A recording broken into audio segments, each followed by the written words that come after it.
Minnesota Multiphasic Personality Inventory, a presentation by Alicia Graham. Measurement is the first step that leads to control and eventually to improvement. If you can't measure something, you can't understand it. If you can't understand it, you can't control it. If you can't control it, you can't improve it. This presentation will explore the dynamics of the history, purpose, and description of the Minnesota Multiphasic Personality Inventory. This test was developed by these two clinical psychologists, Stark Hathaway and neuropsychiatrist J.C. McKinley, two faculty members at the University of Minnesota. Adopting an empirical approach to scale construction, Hathaway and McKinley in 1940 described their intention to create a large reservoir of items from which various scales might be constructed in the hope of evolving a greater variety of valid personality descriptions than are available. Acceptance of the test grew steadily until by the late 1950s, the Minnesota Multiphasic Inventory Test had become the most widely used objective measure of personality and psychopathology and the subject of both basic and applied research.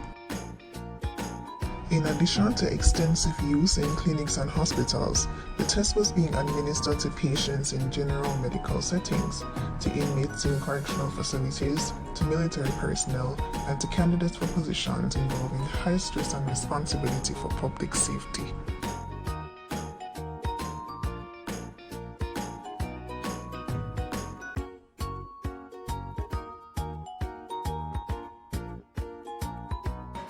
Presently, there are two forms of the test, and it can currently be administered in both the MMPI-2, which has 567 true and false questions, and newer version MMPI-2RF, which was published in 2008 and only has 338 true and false questions.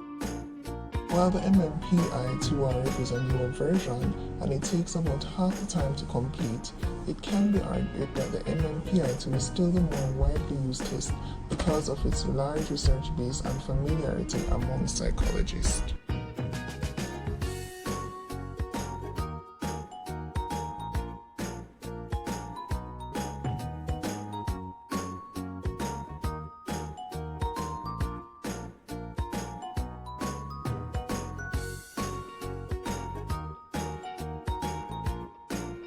The test itself is a self-reporting inventory that evaluates where you fall on 10 scales related to different mental health disorders.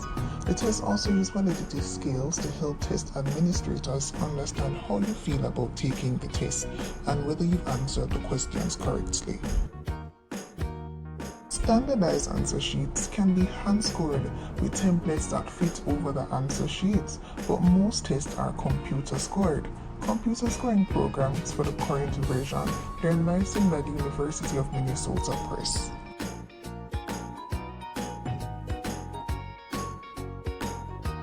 The clinician that uses the MMPI test has to pay for materials and for scoring and report services, as well as a charge to install the computerized program.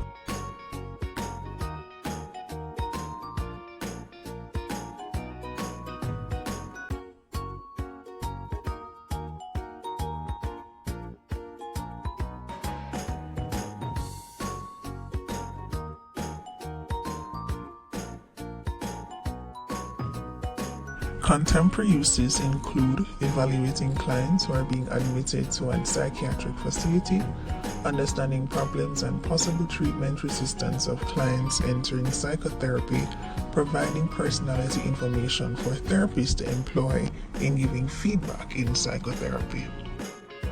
Measuring behavior problems in neuropsychological evaluations of clients with severe head injury, appraising personality factors in applicants for an airline pilot position, examining persons being tried for murder and are claiming to not be guilty by reason of insanity, using the test as a research instrument to evaluate psychological changes in. And this is the end of my presentation. Thank you for watching.